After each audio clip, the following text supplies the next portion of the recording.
अस्सलाम वालेकुम दोस्तों। तो फाइनली 4 महीनों के बाद बाबर आजम को एक बार फिर से कप्तान बनाया गया है, वो भी वाइट बॉल के लिए, यानी कि वनडे और 20 फॉर्मेट के लिए बाबर आजम को एक बार फिर से कप्तानी दे दी गई है। लेकिन जो बाबर आजम पहले ही दिन से कहते आ रहा था कि मुझे अगर कप्तानी वापस दे रहे तो तीनों ही फॉर्मेट की मुझे कप्तानी चाहिए, यानी कि टेस्ट कप्तानी भी मुझे चाहिए वनडे और 20 के साथ। लेकिन जो सिलेक्शन कमेटी था, चेयरमैन पीसीबी था मोहसिन नकवी, उनका यही था कि आप एक फॉर्मेट की कप्तानी ले, यानी कि 20 फॉर्मेट की, यानी कि आपकी कप्तानी में हम टीम भेजेंगे वर्ल्ड कप के लिए। लेकिन उसके बाद वनडे कप्तान तो फिलहाल कोई भी ऐलान नहीं किया गया था, जो कि आने वाली चैंपियन ट्रॉफी पाकिस्तान में, तो उसके लिए भी एक मजबूत कप्तान की जरूरत थी, तो वो सीट भी खाली थी। लेकिन उसके साथ साथ बाबर आजम को ये ऑफर फिर से की गई कि आपको 20 फॉर्मेट के साथ साथ हम वनडे फॉर्मेट की भी कप्तानी दे रहे हैं। बाबर आजम की तो पहले से ही जिद थी जब से वो उम्रा करने के बाद वापस आए थे। अब ये जो बातें खुलकर सामने आई हैं कि शान मसूद तो अपनी टेस्ट कप्तानी बचाने में कामयाब हुए हैं, लेकिन वनडे और 20 फॉर्मेट की कप्तानी, यानी कि वाइट बॉल की कप्तानी बाबर आजम के पास चली गई है। शाहीन अफरीदी जो कि बाबर आजम के बाद कप्तान बना था, शाहीन अफरीदी 5 मैचेस में कप्तानी कर सके, लेकिन उन 5 मैचों में से 4 मैचों में शाहीन अफरीदी को शिकस्त मिली थी, जो कि न्यूजीलैंड में वो सीरीज खेलने गए थे, और एक मैच में शाहीन अफरीदी की कप्तानी में वो मैच जीत सके। शाहीन अफरीदी के इस नतीजे को देखकर और पीएसएल में शिकस्त मिलने के बाद, यानी कि जो खराब कप्तानी की थी उस सीरीज में और पीएसएल में, उसको देखकर ही डिसाइड किया गया कि शाहीन अफरीदी से हम कप्तानी वापस लेंगे।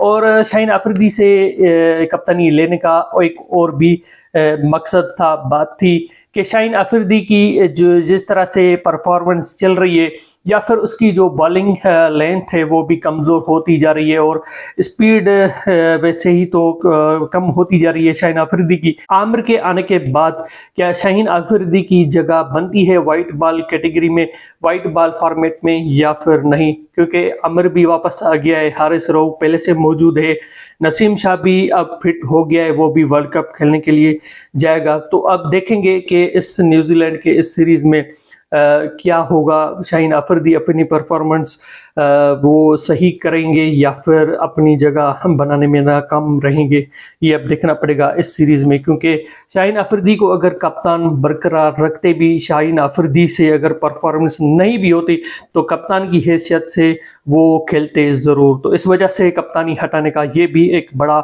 मकसद था, एक बड़ी बात भी थी, जो कि अब पीसीबी आज़ाद हो गया है। क्योंकि बाबर आजम की कप्तानी में अब देखेंगे कि शाहीन अफरीदी किस तरीके से अपनी जगह बनाने में कामयाब होते हैं या फिर नहीं होते। लेकिन अब जो बड़ा मसला अब सामने आएगा, इमाद वसीम, मोहम्मद आमिर और अब्दुल रज़ाक, जो कि टीवी चैनल के ऊपर बैठकर वो तनकीद किया करते थे बाबर आजम की कप्तानी पर, तो अब देखेंगे कि जिनको शाहीन अफरीदी लेकर आया टीम में, यानी कि इमाद वसीम और मोहम्मद आमिर को शाहीन अफरीदी नहीं लेकर आया, उसने ही कहा कि अब मैं कप्तान बन गया हूँ, आप आ जाएं वापस टीम में, मैं खिलाऊंगा आप लोगों को। लेकिन अब वो शाहीन अफरीदी भी नहीं रहा, कप्तानी उसकी भी नहीं रही। अब उसकी जो अब जगह है वो भी अब खतरे में है कि वो किस तरीके से अपनी जगह बनाने में कामयाब होगा या फिर नहीं होगा। अब उसको अपनी ही लगी है, जो कि दूसरों को लेकर आया था, अब उसको ही खतरा आ गया है ऊपर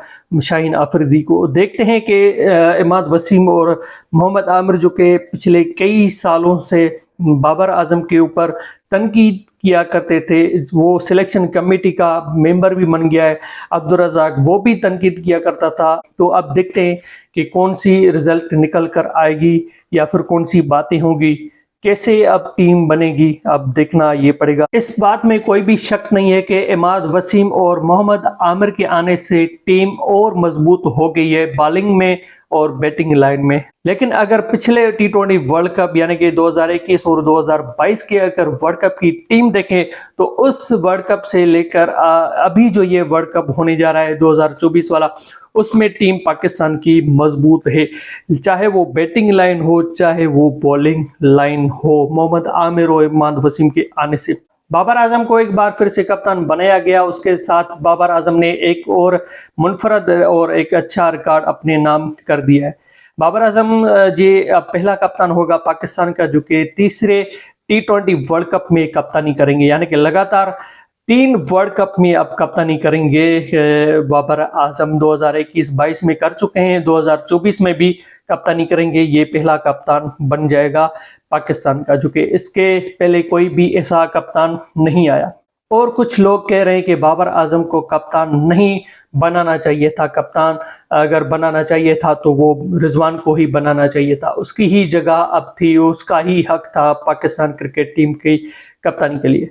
जी हाँ दोस्तों, ऐसे ही है। और अगर PSL की अगर परफॉर्मेंस के ऊपर या फिर उसके बुनियाद के ऊपर, PSL के बुनियाद के ऊपर अगर कप्तानी दी जा रही है तो रिजवान का ही हक था, क्योंकि PSL 6 से लेकर PSL 9 तक वो मोहम्मद रिजवान ही है जो कि अपनी टीम मुल्तान सुल्तान को PSL के फाइनल तक पहुंचा रहा है। ये भी है कि 3 सीजन वो हार चुका है, PSL 9, 8 और 7 हार चुका है फाइनल, लेकिन PSL 6 वो जीता था। लेकिन 4 साल लगातार अपनी टीम को मोहम्मद रिजवान फाइनल तक पहुंचा रहा है, तो इसमें कोई भी शक नहीं है कि मोहम्मद रिजवान की कप्तानी अच्छी है, परफॉर्मेंस अच्छी है, कारकर्दगी अच्छी है, सोच अच्छी है, और इसलिए ही तो अपनी टीम को हर सीजन में, PSL के हर सीजन में वो अपनी टीम को फाइनल तक पहुंचा रहा है। तो इसलिए हक बनता था मोहम्मद रिजवान को, और रिजवान को आजमाना चाहिए था। लेकिन जो भी हुआ अच्छा हुआ, और बाबर आजम भी अच्छा है। तो उम्मीद करते हैं कि बाबर आजम की ये जो कप्तानी में टीम जाएगी 2024 वाला वर्ल्ड कप खेलने अमेरिका और वेस्ट इंडीज में, इंशाल्लाह ये टीम वर्ल्ड कप लेकर ही आएगी। अगर आप भी चाहते हैं वर्ल्ड कप लेकर आए बाबर आजम की कप्तानी में, तो कमेंट करके ज़रूर सपोर्ट करें, और पाकिस्तान जिंदाबाद कमेंट में ज़रूर लिखें, और इस वीडियो को लाइक करें, चैनल को सब्सक्राइब करें।